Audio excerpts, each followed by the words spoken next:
Welcome to the Learning Pines YouTube. We hope this video helps. You start by installing a custom launcher and an icon pack. You want control, so pick one that supports gestures and grid changes. Once done, apply the icon pack and set a 4x5 or 5x5 grid to balance density versus white space. You should also enable gesture navigation and back up your current layout to cloud or local storage. That way you can revert if you experiment too far. This gives you a flexible canvas to build a cohesive, clean home screen. Now you design the middle. Arrange apps and widgets with intent. Start by placing 3 to 6 core apps in the dock for quick access and reserve 1 or 2 widget zones, think clock plus calendar or music controls, for glanceable info.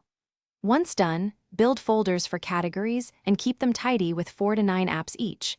Make sure to turn off labels if the icon language is clear. Also tweak padding, icon size, and animation speed to make interactions feel smooth and personal. Finish by polishing visuals and shortcuts so the home screen works as well as it looks.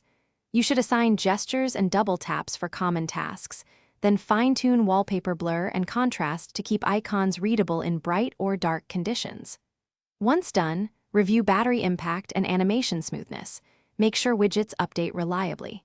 If something breaks, clear the launcher cache, restart the phone, or reset the launcher layout. These steps usually restore a misbehaving configuration quickly. Thanks for watching. Consider subscribing if we helped you.